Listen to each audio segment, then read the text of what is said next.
Ang kwentong ito ay hango sa totoong buhay.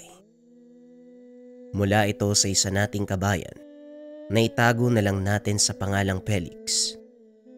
Walang eksaktong taon, Sitio San Diego. Malalim na ang gabi.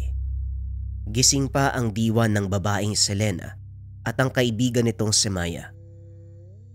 Tumatakbo sa madilim na kakahuyan. Walang sapin na mga paa.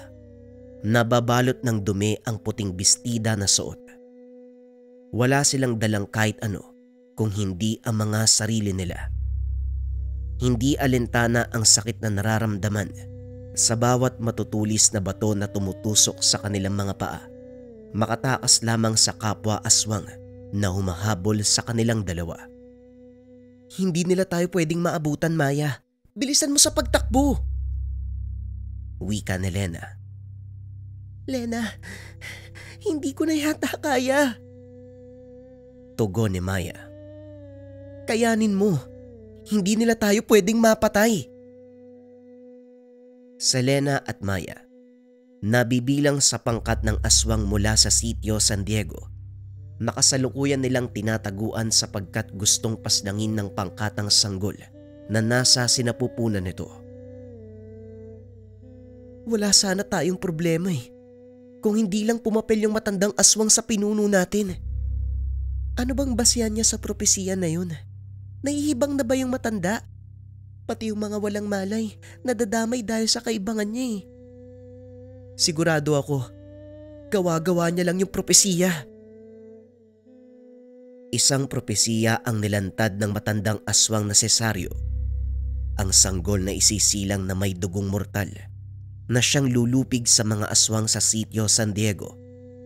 Kaya naman kagad inutos ng kanilang pinuno, patayin lahat ng buntis na aswang sa kanilang pangkat. Mauubos ang ating lahi dahil sa kalokohang yun. Hindi naman ako papayag na mamatay na lang, no? Muling wika ni Maya. Konting tiis na lang, Maya. Malapit na tayo sa bayan ng nobyo ko. Doon muna tayo tutuloy hanggang sa manganak tayong dalawa. Alam ko ang sanggol sa aking sinapupunan ng sinasabi ng propesya ni Sario dahil mortal ang nobyo kong si Gabriel. Napahinto sa pagtakbo si Maya, kaya naman huminto rin si Lena. Anong sinabi mo? Hindi si Amadeo ang ama ng pinagbubuntis mo? Hindi, Maya. Tinulungan lang ako ni Amadeo upang pagtakpan ang sekretong relasyon ko kay Gabriel. Bakit ka ba umibig sa hindi nating kaanib? Lena, alam mong problemang may dudulot niyan, di ba? Pasensya na. Hindi ko napigilan ng sarili ko na mahulog sa isang mortal. Paano si Amadeo? Paano mo siya napapayag? At saka paano mo naitago yung pagbubuntis mo? Alam mong mabango sa ilong nating mga aswang kapag mula sa mortal ang anak. Binigyan ako ni Gabriel ng langis na mula sa isang tanyag na manggagamot sa kanila. Kaya madali ko na itatago ang aking amoy. Patungkol naman kay Amadeo, nagawa niya akong tulungan dahil na rin sa pagmamahal niya sa akin. Wika ni Lena habang hinahawakan ng kamay ni Maya. Maya, alam kong delikadong ginawa ko, pero nakikiusap ako sa'yo. Pwede bang ilihim mo ang mga nalalaman mo ngayon? Hindi ko kayang may mangyaring masama sa magiging anak namin ni Gabriel. Huwag kang mag-alala, Lena. Kakampi mo ko Hindi ko sasabihin sa iba ang lihim mo. Hindi ka maaaring mamatay. Sa ngayon ang kailangan natin, makatakas mula sa mga kalahi natin sa sitio. Maraming salamat sa pag-unawa mo sa sitwasyon. Tunay kang ang kaibigan, Maya. Muli nilang ipinagpatuloy ang pagtakbo. Hanggang sa makaabot sila sa tapat ng isang hindi kalakihang yungib. Doon, Maya. Pwede tayo magpahinga sa yungib na yun, no? Tama ka, magpahinga muna tayo. Kanina pa tayo tumatakbo Nauubos na rin ang lakas ko. Kailangan talaga nating huminto. Madali silang nagtungo sa nakitang yungib. Kagad silang pumasok at nagtago sa malaking harang na bato. Ngunit sa kalagitnaan ng kanilang pagpapahinga, sumakit ang tiyan ni Lena. Kumusta? Anong nararamdaman mo? Sobrang sakit ng tiyan ko, Maya.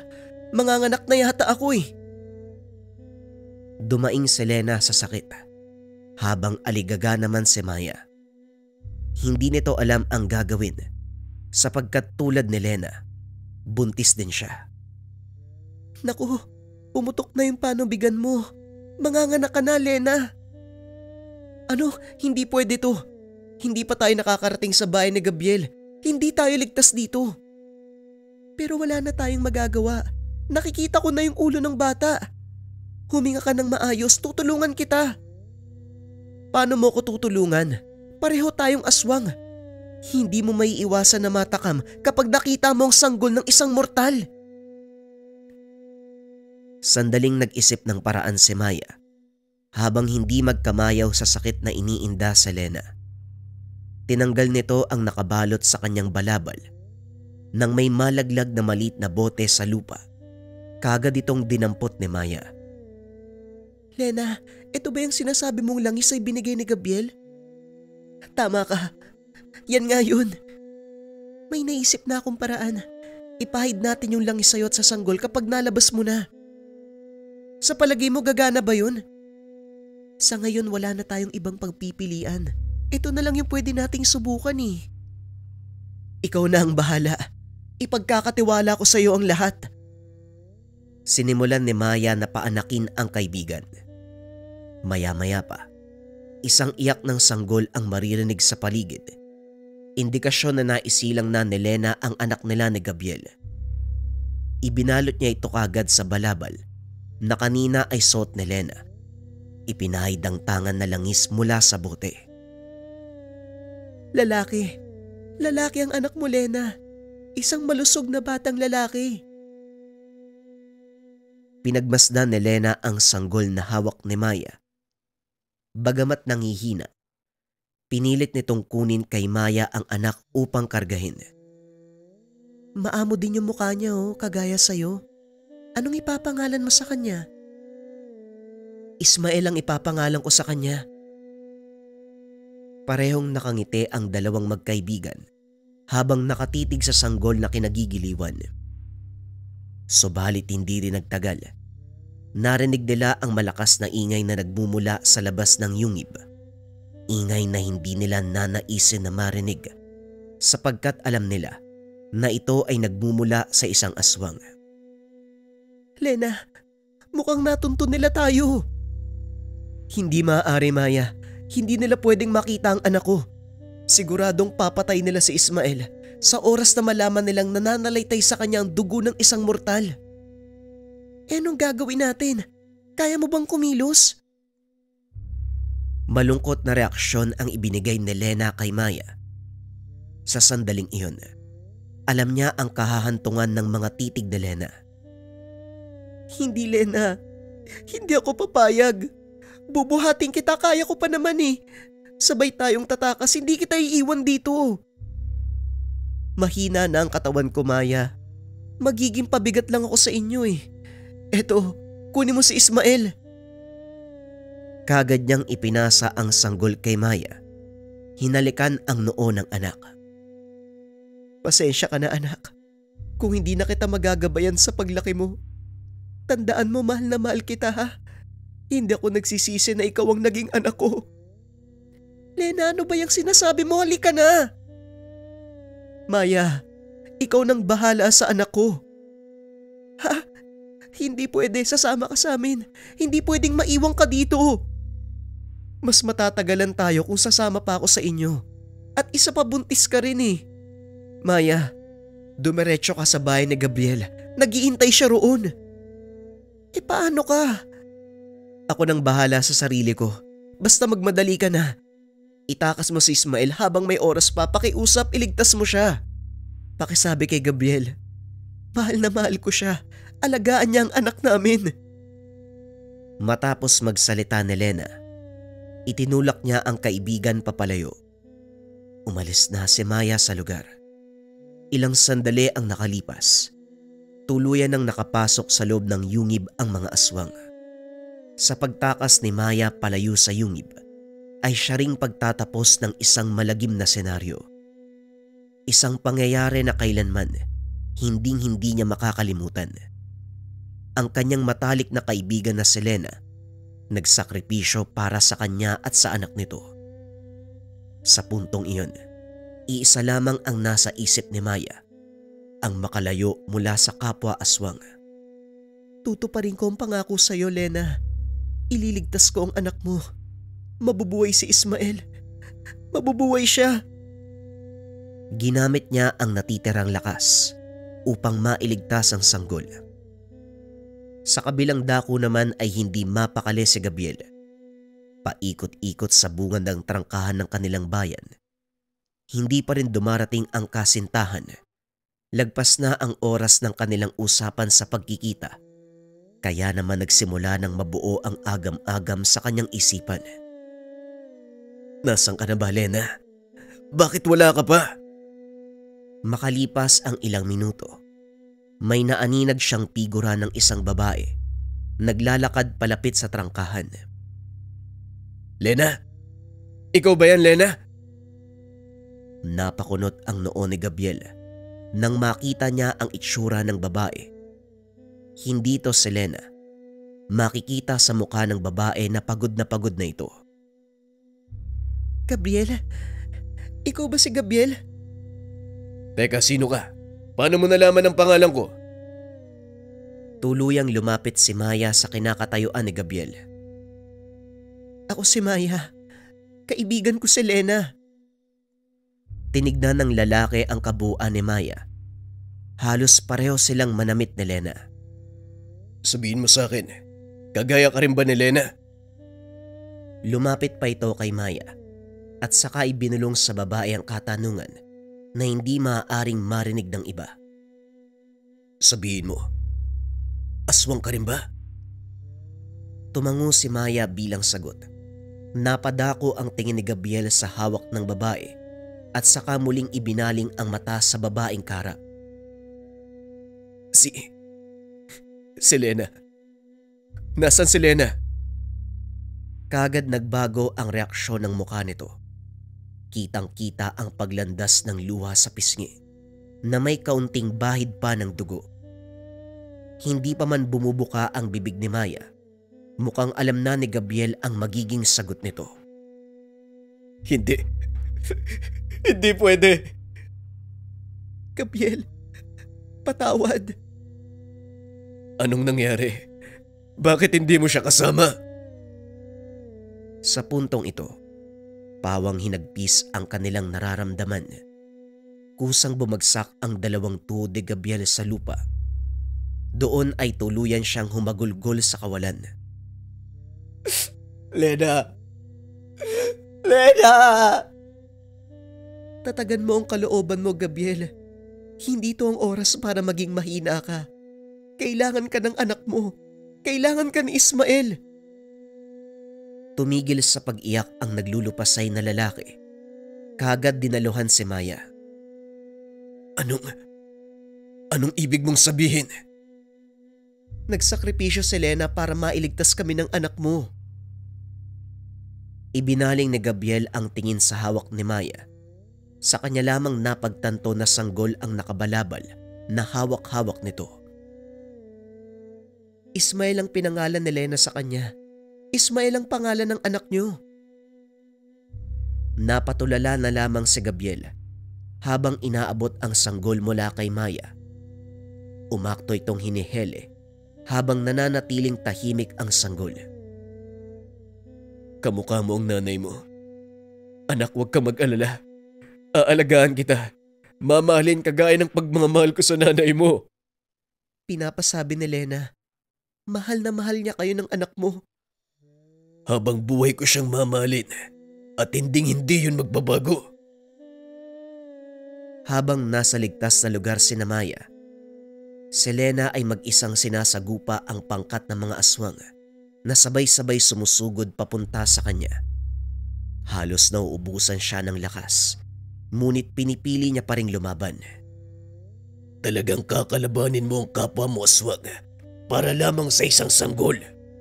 Sumunod ka na lang sa ipinag-uutos ng pinuno natin. Sumuko ka na, Lena. Mga hangal, bakit ako susuko sa inyo kung papatayin niyo din ako? Mas mabuti nang lumaban hanggang dulo. Kalayaan ang gusto ko.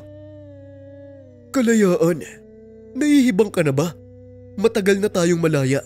Kailanman ay hindi tayo nakulong. Tama siya. Mga aswang tayo at atin ang Sitio San Diego. Nababaliw na kayo. Sunod-sunuran kayo sa sinasabi ni Saryo. Hindi niyo ba napapagtanto? Ginagamit niya lamang kayo upang manglamang sa kapangyarihan. Si Saryo ay may propesiya. At ang propesiyang yon, patayin ka at ang ipinagbubuntis mo. Huwag mong idamay si Saryo dahil siya ang gabay ng ating pangkat upang mapanatili ang ating lahi. Kalokohan. Hindi kayo nag-iisip. Sa tingin niyo ba, may pagpapatuloy natin ang ating saling lahi kung patuloy niyong papatayin ang mga nagbubuntis? Kayo na mismo ang gumagawa ng dahilan para hindi tayo dumami. Tumigil ka na, Lena. Manahimik ka na. Ang tulad mong aswang, hindi na dapat nabubuhay.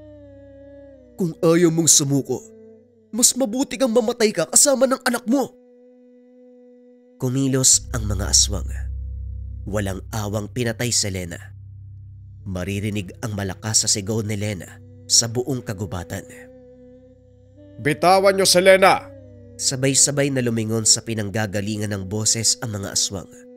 Nakita nila sa harapan ng matandang aswang na si Saryo. May hawak na mahabang buto ng tao na nagsisilbing tungkod. Hindi ba't ito ang utos mo? Bakit pinipigilan mo kami? Pinagmasdan ni Saryo ang katawan ni Lena na ngayon ay latang-lata na. Napupuno ng umaagos na dugo mula sa sugat dulot sa mga atake ng kapwa aswang. Huwag niyo siyang gagalawin. May kailangan pa ako sa kanya. Narinig ni Lena ang sinabi ng matanda. Kaya naman pinilit niyang magsalita kahit nanghihina na.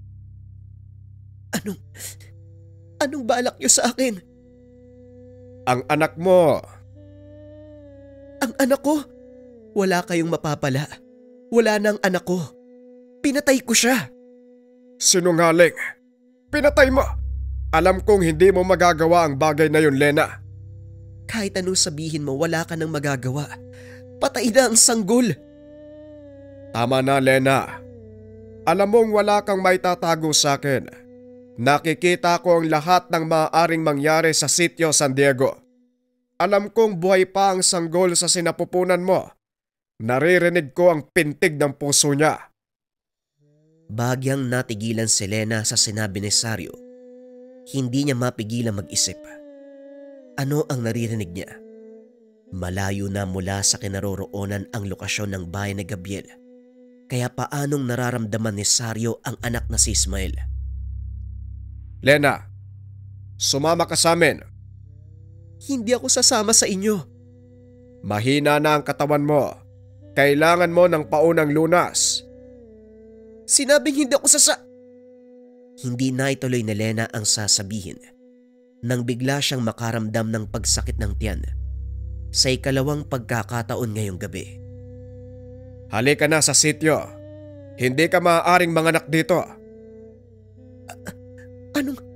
Anong sinabi mong manganak? Hindi na sinagot pa ni Saryo ang katanungan ni Lena. Alam niyang kailangan ng madala si Lena sa sityo upang magamot at ligtas na maipanganak ang bata. Mahalaga kay Saryo na buhay na mailabas ang sanggol. Kaya naman pinipilit nitong madala pabalik si Lena.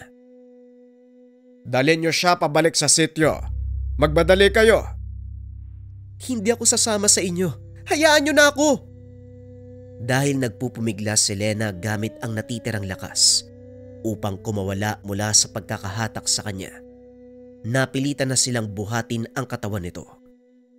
Samantala, hindi maalis ang pagtataka at takot sa isip ni Lena dahil sa sinabi ni Saryo na muli siyang manganganak.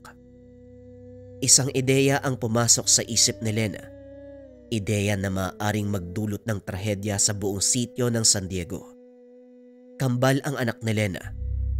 Hindi siya nagtagumpay. Hindi niya nailigtas ang isa pa. Ayon sa propesiya ni Saryo, isang lalaki na nagtataglay ng dugo ng aswang at dugo ng isang mortal ang lilipol sa mga aswang ng sitio San Diego. Gamit ang taglay nitong lakas, magagawa niyang patayin ang pinuno ng mga aswang. Mananaig sa buong sitio San Diego ang kalayaan na inasam ng ilan sa kanila tulad ni Lena at Maya. Pinagmasdan ni Sario ang natutulog na si Lena. Kakatapos lang nitong mailuwal ang sanggol. Pasensya ka na kung kailangan mong maranasan ang lahat ng ito. Ang sanggol ay pinagbubuntis mo ang siyang nakita ko sa propesiya. Unti-unting gumuhit sa labi ng matanda ang isang nakakakilabot ng ngiti.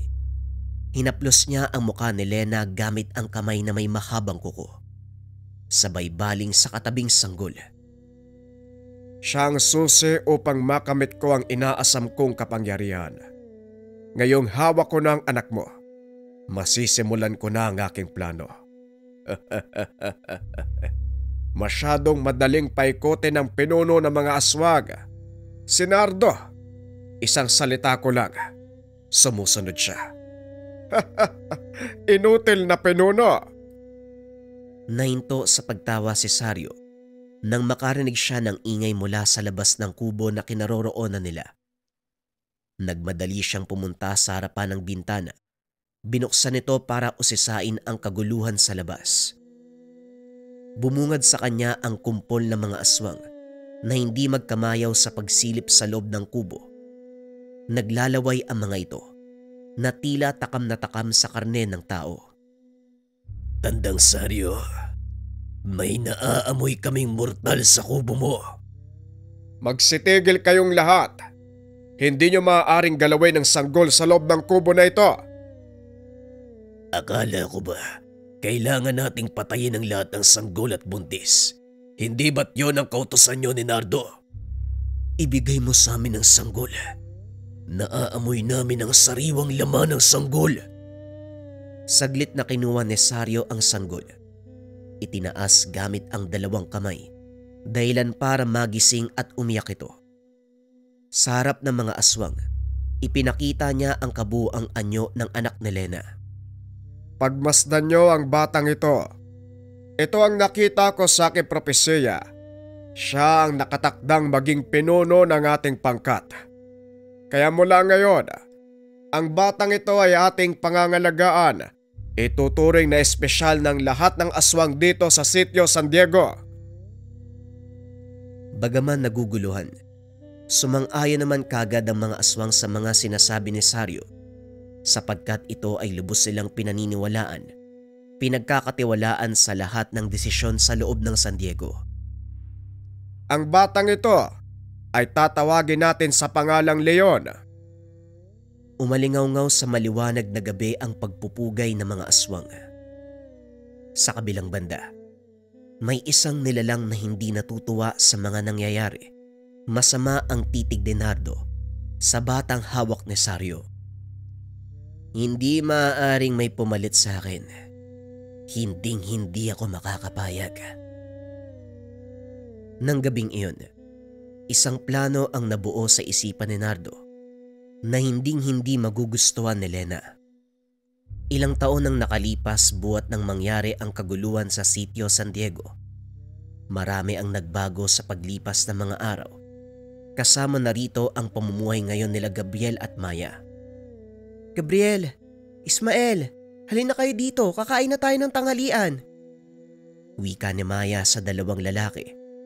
Buwat-buwat ang bungkos ng mga kahoy na ginagamit sa panggatong. Anong pananghalian natin ngayon, Maya? Aba, masarap to ha. Paborito namin ni Ismael at ni Elisa. Hulaan mo. Ano pa nga ba? Di dinuguan. Wika ng binatang si Ismael matapos ibaba ang bugkos ng kahoy. Lumaki si Ismael sa wangis bilang tao. Ngunit hindi may pagkakaila ang kakaibang lakas na meron ang binata kumpara sa ibang kabataan sa bayan nila. Aba, maraming kahoy yung nakuha nyo ngayon ah. Dinamihan talaga namin para may pambili tayo ng bagong bestida ni Elisa. Isang magandang dalaga ang lumabas sa hindi kalakiang kubo. Magiliw itong ngumiti sa lahat at yumakap sa ina niyang si Maya. Tulad ni Ismael, lumaki itong may angking lakas. Subalit mas agresibo kumpara sa binata dahil siya ay may dugo ng purong aswang. Kaya naman todo ang pangangalaga nila sa dalaga, lalo na kapag inaatake ito ng gutom. Ang dugo at karne ng alaga nilang mga manok at itik ang nagiging sagot sa kanilang uhaw, lalong-lalo na sa dugo at laman ng tao. Sinanay ang sarili sa ganung paraan upang makapamuhay ng payapa. Nay, gusto ko ng kulay rosas na bestida. Wika ni Elisa. O siya, kumain ka na muna, saka tayo bibili sa bayan. Tugon ni Maya. Ang dami mong bestida dyan. Bibili ka na naman ng bago. Siguro may nagugustuhan ka na, no? Ismael anak, bata pa si Elisa para magkaroon ng nobyo. Ay nako, magsitigil nga kayo dyan. Ikaw Ismael, ikaw dapat yung nagbabantay dito kay Elisa eh. Alam mong maraming gustong manligaw sa kapatid mong yan eh.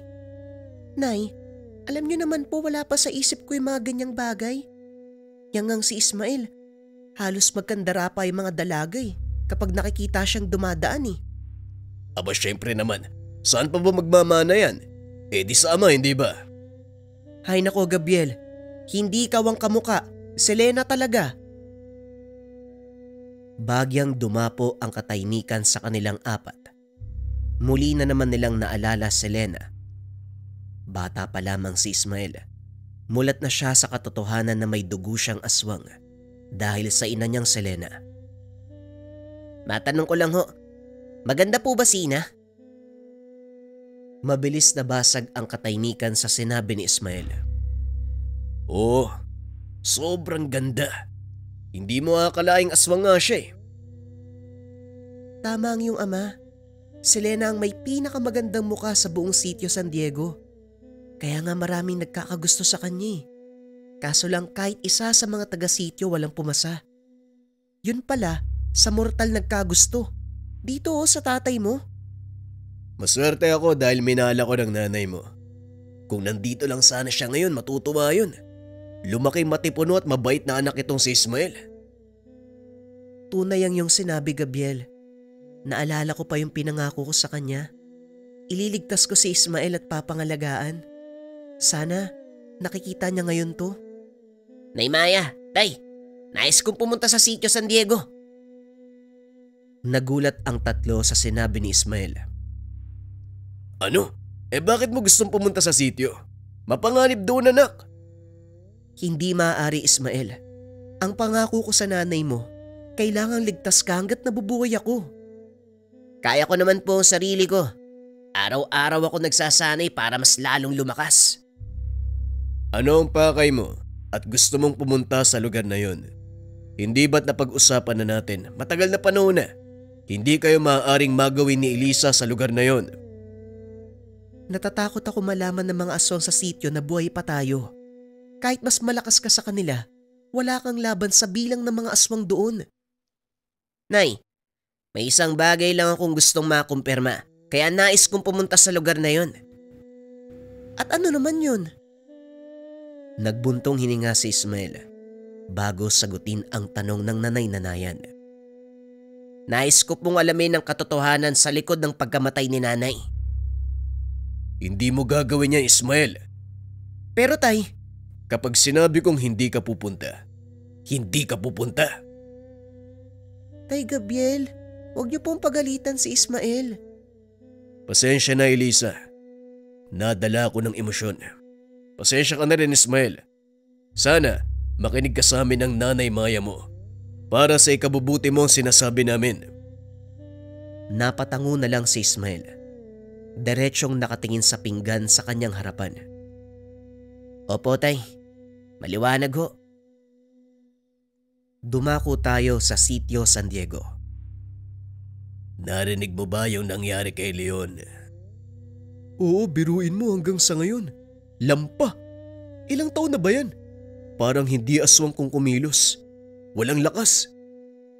Sinabi mo pa. Paano natin magiging pinuno yan? Ultimo pagpapalit ng anyo hindi niya magawa. Ayon kay Tandang Saryo, hindi pa raw nagigising yung taglay niyang kakayahan hanggang sa ngayon. Hindi pa rin siya nailuluklok bilang leader. Nasa ustong gulang na si Leon pero wala pa rin. Kung hindi lamang naging ganid sa kapangyarihan si Nardo, siya pa rin siguro ang pinuno ng San Diego. Mabuti na nga lang hindi niya tuluyang napatay si Leon nung sanggol pa lang yan. Mabuti na lang, nailigtas siya ng pinuno natin. Sabay na tumingin sa dakong norte ng sityo ang dalawang aswang, kung saan nakatayo ang bahay ng kanilang pinuno. Mula sa balkonahe ng bahay, makikita ang figura ng isang babae na nakatayo mula roon. Hinahangin ang mahabang buhok. Nakatanaw lamang sa malayo ang dalawang magandang mata. Baka sa muka ang lungkot at pangungulila. Inay, nakatanaw ka na naman sa malayo. Humarap ang babae kay Leon. Nakangiti ito at nilapitan ang anak. Mula noon hanggang sa ngayon, nananatili pa rin ang ganda ni Lena. May inaalala lang ako, anak. Si tatay po ba? Tumango si Lena bilang sagot. Bakit hindi niyo siya puntahan? Malayo ang lugar eh. Ha? Hindi naman po malayo yun.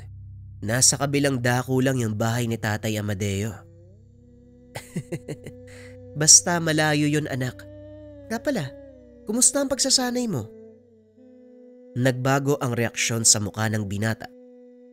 Alam na kagad ni Lena ang rason kung bakit ganon ang reaksyon ni Leon. Nay, kabilang ba talaga ako sa lahi niyo? Napakunot ang noo ni Lena. Anak kita, nabibilang ka sa lahi natin, Leon. Pero bakit ganon, ina? Parang wala akong katangian ng isang aswang. Bakit napakahina ko? Anak, hindi ka mahina. Natatandaan mo ba yung sinabi ng Tatay Amadeo mo? Hindi lahat ng mahina sa umpisa, mahina pa rin hanggang sa dulo. Alam ko balang araw, malalaman mo rin ang tunay mong kakayahan. Ipagpatuloy mo lang ang pagsasanay. Marahil tama nga kayo, ina. Mas pagbubutihan ko pa ang pagsasanay upang maging ganap na aswang katulad nyo. Tama yan, anak. Hindi magtatagal ikaw ang susunod na magiging pinuno ng pangkat dito sa sitio San Diego. Kung gayon, ina, maaari ba akong lumabas ng sitio upang magsanay? Tumango bilang sagot si Lena. Alam niyang nasa wastong edad na si Leon. Meron na itong kakayahan na alagaan ang sarili. Isa pa, malakas ang kutob ni Lena na purong mortal ang anak. Taliwas sa sinabi ni Sario. Wala itong kakayahan para malipol ang mga aswang sa buong sityo. Balik tayo sa bayan nila Gabriel. Masayang nag-uusap si Gabriel at Maya. Pinag-uusapan nila ang tungkol sa baboy ramo na nahuli ni Ismael noong isang araw. Hanggang sa narinig nila ang sigaw mula sa loob ng kwarto ni Elisa. Nang makapasok sila sa loob, laking gulat ng dalawa nang makita ang pagbabagong anyo ni Elisa. May itim na enerhiya na bumabalot sa kanya. Elisa, anong nangyayari sa'yo, anak? Bakit siya nagpapalit ng anyo ng biglaan? Hindi niya nakokontrol ang sarili. Ismael! Ismael! Mula sa malayo, narinig ng binata ang sigaw nito kaya parang hangin na tumakbo patungo sa bahay. Nakita ang ama, iginagapos si Elisa, na ngayon ay halos hindi na makilala. Anong nangyari kay Elisa, ama? Hindi ko rin alam. Bigla na lang siya nagkaganito. Maya-maya pa, nagsimula na rin magpalit ng anyo si Maya. Ano bang nangyayari? Itinali na rin si Maya sa tabi ni Elisa. Ismael, mabuti pa sunduin mo si Katansing sa kanilang tahanan. Alam niya ang gagawin sa mga nangyayaring ito. Hindi na nagpaligoy-ligoy pa si Ismael. Mabilis sa pinuntahan ng bahay ng manggagamot. Pinaliwanag ang nangyari. Katansing! Katansing! Malakas ang pagkatok niya sa bahay ni Katansing. Mabuti na lamang ay pinagbuksan siya ng pintuan. Ano problema, Ismael? Parang balisa ka.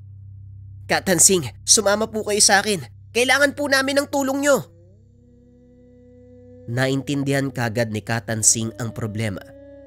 Kaya naman bago umalis, kinuha muna nito ang nakasabit na buntot pagi sa likod ng pintuan ng kanyang bahay. Pagkarating sa tahanan, kagad tinignan ni Katansing ang dalawang babae na nakagapos. Hindi ko man nais sabihin, ngunit may kutob na ako sa nangyayari sa kanila. Ano ho yun, Katansing? May nagaganap sa sitio San Diego na nagiging dahilan kung bakit hindi mapigilan ng dalawa na magpalit ng anyo. Kailangan magpunta ang isa sa inyo sa sitio upang malaman ang nangyayari at makuha ang lunas para sa kanila. Parehong nagkatinginan ang mag-ama. Hindi akalain ni Gabriel na hahantong sila sa desisyon na kailanman ay hindi nila akalain na gagawin. Ako na lang po ang pupunta, Ama. Mas kailangan ka po dito. Ako nang bahalang humanap ng lunas sa sinasabi ni Katansing. Ngunit hindi ka pa nakakapunta roon. At isa pa, siguradong mapapahama ka. Wala nang ibang paraan, Gabriel. Payagan mo si Ismael na pumunta sa sitio San Diego. Dalin mo ang gamit na ito. Makakatulong yan kapag napalaban ka. Napayakap na lamang si Gabriel sa kanyang anak. Wala na siyang magagawa kung hindi payagan nito na pumunta sa pugad ng mga aswang. Anak, mag-iingat ka. Opo, Tay. Ipinapangako ko. Babalik ako dito na dala ang lunas para sa kanila. Isang sulyap sa kanyang pamilya ang ginawa ni Ismael bago tuluyang lisanin ang lugar. Samantala, dumako tayo kay Leon. Lumabas ng sityo si Leon upang magsanay. Nagawi ito sa bandang Kakahuyan at doon nagsimulang magbuhat ng mga putol na kahoy sa paligid. Tumakbo ng mabilis at sinubukang magpalit ng anyo. Sige lang, kaya mo yan, Leon. Pagkumbinse sa sarili upang mapanatili ang kumpiyansa sa kanyang isipan. Sa estado niya ngayon, ang pagsuko ang hindi niya dapat isipin. Tulad ng sinabi ng kanyang ina, kabilang siya sa kanilang lahi, kaya hindi dapat siya panghinaan ng kalooban. Isa akong aswang. Isa akong aswang. Nag-uumapaw ang determinasyon ng binata. Pinagpatong-patong ang bungkus ng kahoy upang sabay-sabay na buhatin. Unti-unti niya itong itinataas sa abot ng kanyang makakaya. Ngunit gaya ng sinabi ng ilang aswang sa kanya, isa siyang lampa. Malakas sa sigaw ang umatungal sa buong paligid. Makikita ang nakahandusay na katawan ni Leon na ngayon ay natatabunan ng mga bungkus ng kahoy na sinubukang buhating kanina. Nawalan ito ng malay nang matamaan sa bahagi ng ulo nang bumagsak ang bungkus. 2 oras na ang nakakalipas, hindi pa rin nagigising si Leon. Tago ang parte ng lugar, kaya walang sino man ang nagagawi roon. Ngunit sa hindi inaasahang pagkakataon, isang aswang mula sa sityo ang nautusan na sunduin si Leon. Nag-aalala si Lena dahil hindi pa ito bumabalik sa sityo. Nang makita nito ang walang malay na si Leon, nagkaroon ng masamang balak sa binata. Tignan mo nga naman ang pagkakataon. Mukhang buenas ako ngayon . Lumapit ang aswang sa katawan ng binata. Inangat ito sa ere na parang papel lamang ang bigat. Ilang taon ako nagtiis na hindi katikman. Alinsunod sa utos si Tandang Saryo dahil ikaw ang sinasabi sa propesiya. Pero parang hindi ka katulad namin. Wala kang lakas. Wala ka ring kakayahan. Dahil sa ingay ng aswang at sakit na nararamdaman ni Leon ay nagising ito.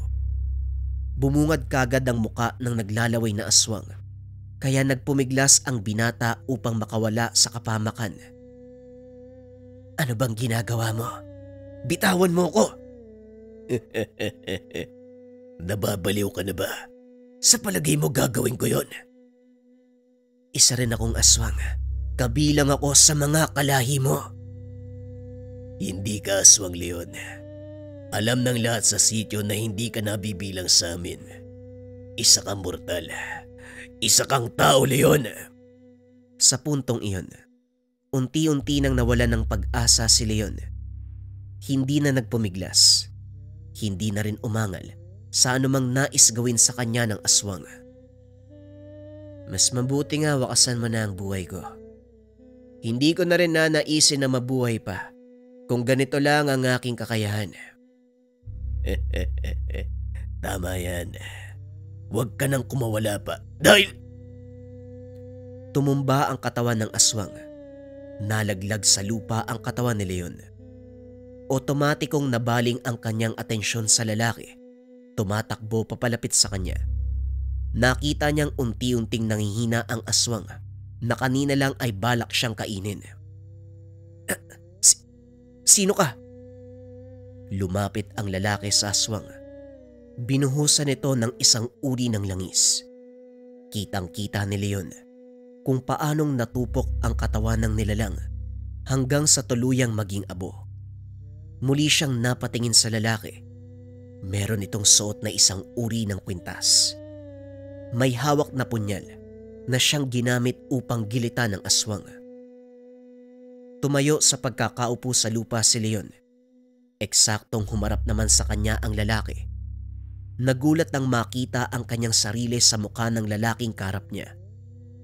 Pareho sila ng reaksyon ng lalaki. Parehong naguguluhan. Nagtatanong kung bakit iisa ang wangis. Tila tumigil ang oras ng mga sandaling iyon. Pawang hangin lamang ang maririnig sa paligid. Nanatiling tahimik ang dalawa. Hindi nagtagal. Binasag ni Leon ang katahimikang namamagitan sa kanilang dalawa. Bakit? Bakit tayo magkamuka? Aba, hindi ko rin alam. Naliligaw na ako kanina eh. Tapos nakita kitang hawak ng aswang. Nako, mukhang naingkanto yata ako. Maraming salamat sa pagliligtas mo sa akin. Ako nga pala si Leon. Ngumiti naman si Ismael. Wala yun. Ako naman si Ismael. Walang anuman. Hindi ko alam kung bakit magkamukha tayo. Ako man naguguluhan eh. Pero pwede ba ako magtanong? Alam mo ba kung saan yung daan patungo sa sitio San Diego? Bakit mo naman hinahanap ang aming sitio? Nabigla si Ismael sa tanong ni Leon sa kanya. Teka, taga sitio San Diego ka? Oo, taga roon ako. Ibig sabihin aswang ka din. Ang sabi ng ina, isa akong aswang. Nabibilang ako sa pangkat namin. Ngunit nakita mo naman kanina, hindi ako makalaban sa kapwa ko aswang.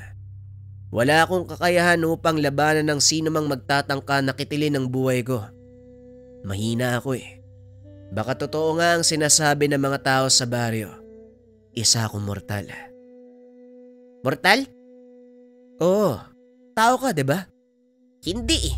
Gustuin ko bang maging purong mortal? Kaso hindi. Anong ibig mong sabihin? May dugo ako ng aswang na nananalaytay sa katawan ko. Hindi ako ordinaryong tao. Ismael, paano nangyari na? Mahabang kwento, Leon. Hayaan mo. Ipapaliwanag ko sa'yo kapag natapos na yung mission ko. Sa ngayon kailangan ko makarating sa San Diego. Maaari mo ba akong samahan sa sityo nyo? O sige, sasamahan kita. Magkasabay na lumakad papuntang sityo ang dalawa. Lingid sa kanilang kaalaman, kambal silang dalawa. Samantala, sa lugar ng sityo San Diego, isang kaguluhan ang nagaganap. Mabilis ang bawat pangyayari. Hindi mawari ni Lena at Amadeo kung saan nagsimula ang gulo. Kasalukuyang nawawalan ng kontrol ang mga aswang sa sityo. Anong gagawin natin, Lena? Pakiramdam ko hindi ko mapangibabawa ng aking sarili. Kusang nagpapalit ng anyo. Wika ni Amadeo. Hindi maaaring maganap ang bagay na yan. Sa oras na makalabas ng sityo ang mga aswang, malaking pinsalang may dudulot ito sa ibang karatig bayan. Mawawalan ng kapayapaan ng bawat lugar. Kailangan nating gumawa ng paraan, Lena. Kailangan nating malaman kung bakit nagkakaganito yung mga kalahi natin. Tinignan ni Lena at Amadeo ang kabuuan ng sityo. Isa lamang ang napansin nila sa mga aswang na nawawalan ng kontrol. May itim na enerhiya na bumabalot sa mga katawan. Ang mga itim na enerhiya na ito nanggagaling lamang sa iisang direksyon, sa abandonadong kubo ng matandang aswang na si Saryo. Amadeo, hindi ba matagal na panahon na ang lumipas? Umalis na si tandang Saryo? Tama ka. Para sana maghanap ng lunas sa sakit noon ni Leon. Ngunit hindi na siya nakabalik pa sa sityo. Noon ay nagkaroon ng malubhang sakit si Leon. Kahit anong gawin ni Saryo, hindi gumaling ang bata. Kaya nagpa siya itong lumabas ng sityo upang maghanap ng lunas sa lugar ng mga mortal. At dahil desidido si Saryo na magkaroon ng kapangyarihan, hindi nito hinayaang mawala si Leon. Dahil ito ang balak niyang gawing instrumento patungo sa pagkakamit ng kapangyarihan. Nang hindi nakabalik si Saryo, doon na pinagtangkaan ni Nardo ang buhay ni Leon dahil alam niyang wala si Saryo upang bantayan ito. Mabuti na lamang nakutuban ni Lena ang binabalak ni Nardo, kaya naman nailigtas niya si Leon. Ang buong akala ng buong sityo ay napatay si Nardo, ngunit ang ginawa lamang ni Lena, ipinatapon sa malayong lugar upang pagdusahan ang ginawa nito kay Leon. Malakas ang kutob ko. Nagbalik na si Saryo. Kung ganun, mukhang inuumpisa niya na ang maitim niyang balak sa San Diego. Marahil ito na ang panahon upang maganap ang nasa propesiya niyang nakita. Isang lalaki na may dugong mortal at aswang ang lilipol sa mga kalahi natin sa San Diego. Magiging dakilang pinuno ng pangkat. Hindi mangyayari ang nasa propesiya dahil hindi si Leon ang batang yun. Anong sinasabi mo, Lena? Anak mo si Leon na mortal, hindi ba? Anak ko si Leon kay Gabriel. Ngunit hindi lang siya ang anak ko. Binitawan ni Amadeo ang hawak na lubid. May kakambal si Leon. Pinangalanan ko siyang... Hindi na ituloy ni Lena ang sasabihin. Dalawang lalaki ang tumatakbo papunta sa kinaroroonan niya. Ismael? Tumulo ang luha ni Lena. Nasa harapan niya ang matagal nang inaasam na makita at makasama. Lena, totoo ba itong nakikita ko? Dalawang lalaki ang tumatakbo papunta sa atin. Magkamukhang magkamuka. Amadeo, siya si Ismael. Siya ang kakambal ni Leon. Lubos na kagalakan ang naramdaman ni Lena ng mga oras na yun. Hindi niya na napapansin ang kaguluhan sa paligid. Nakatingin lamang siya sa anak niyang si Ismael.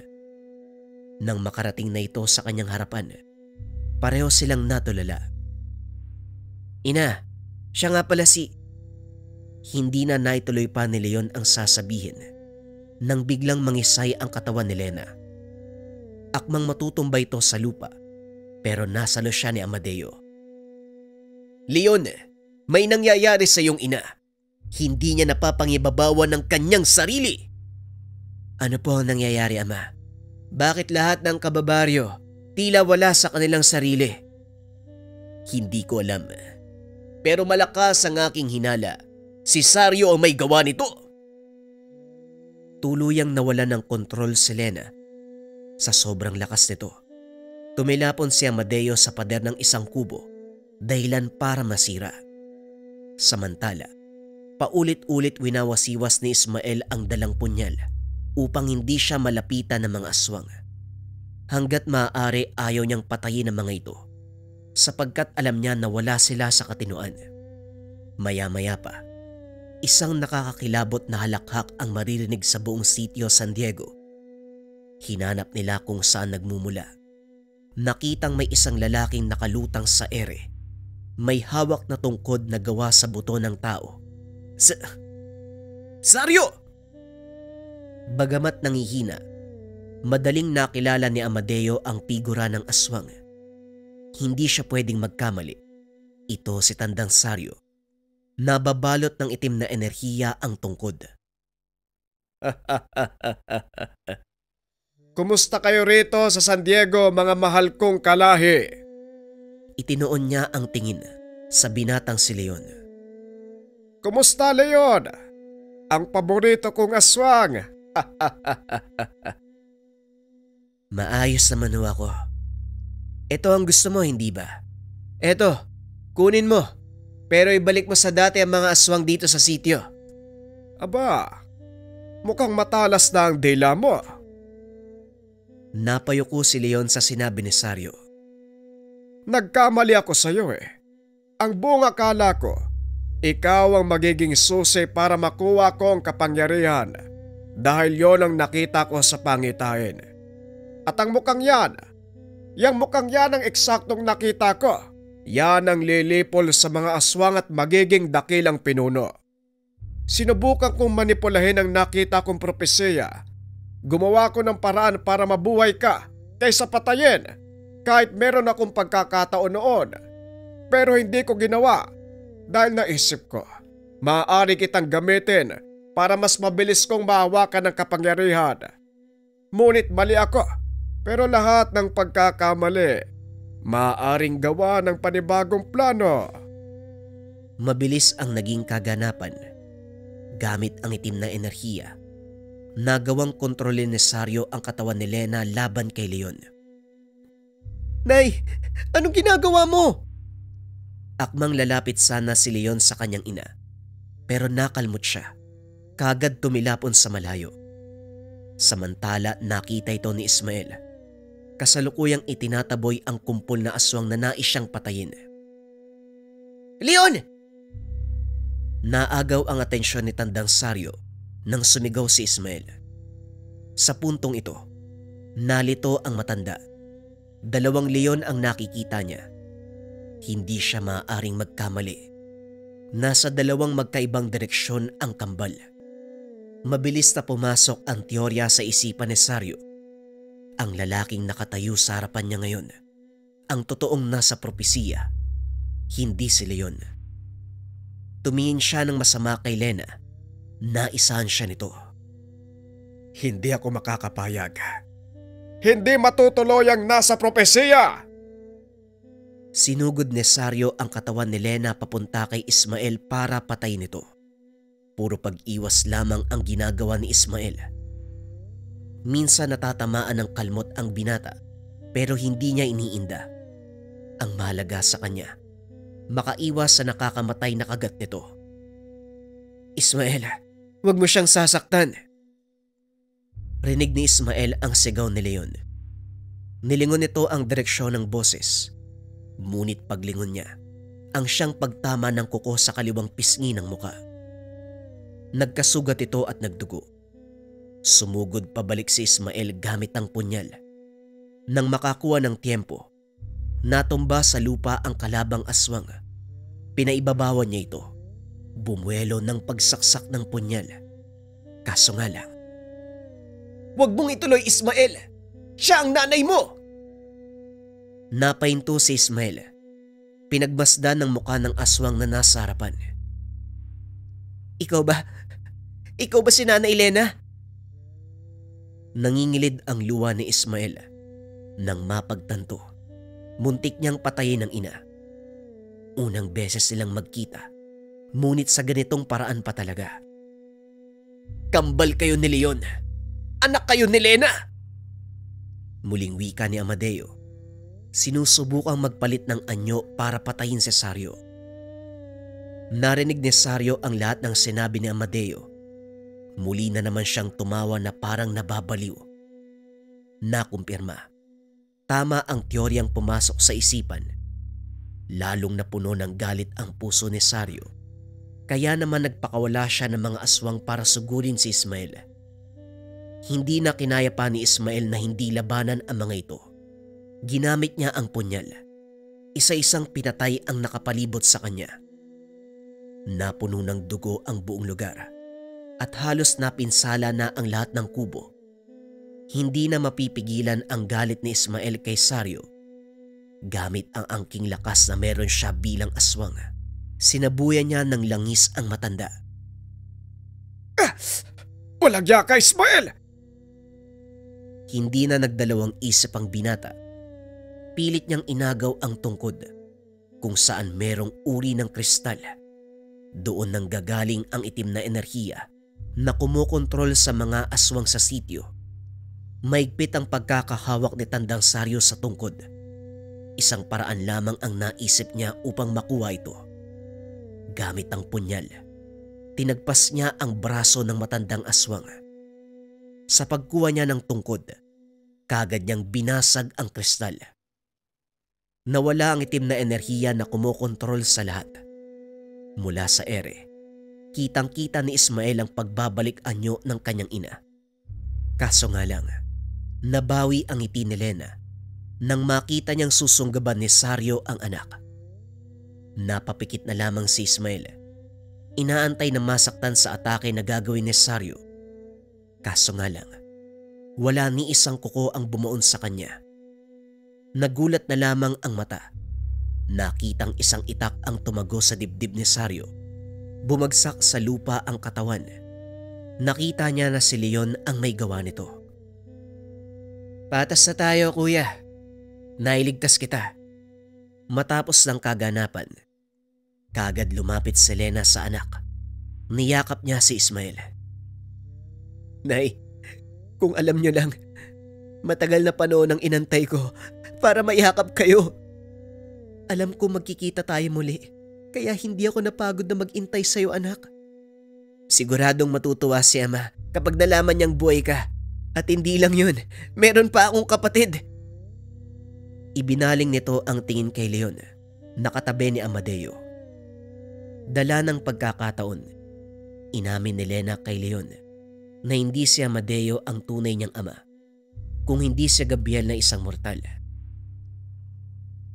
Salamat sa pagtatapat, Nay. Ngayon alam ko na kung bakit iba ako sa inyo. Leon, tandaan mo kailanman, hindi ka naging mahina. Likas kang malakas. May mabuting puso katulad ni Ama at Ina. Nagbalik sa dating kaayusan ang sitio San Diego. Hindi na muling naging agresibo ang sinuman sa pangkat. Bagamat may mga nawalang aswang, hindi naman ito nagdulot ng hidwaan sa pagitan ng pangkat ni Ismael. Gaya ng pangako ni Ismael sa kanyang ina. Dinala niya ang amang si Gabriel, maging si Maya at ang anak nitong si Elisa upang doon manirahan kasama nila Leon. Hindi nagtagal na luklok bilang leader ng pangkat si Ismael. Ito ay sinang-ayunan ng lahat ng aswang na nakatira sa sitio San Diego. Ayon sa propesiya, isang lalaki na may dugong mortal at dugong aswang ang lilipol sa mga aswang. Magiging dakilang pinuno ng pangkat. Magdadala ng kaayusan sa buong sitio. Ang lalaking ito ay si Ismael, kakambal ni Leon, ang anak ni Lena. Interesado ba kayo sa langis na ginagamit ng manghihilot? Kadalasan dinadayo pa talaga yan para sa mga taong merong pilay o ginagambala ng mga elemento.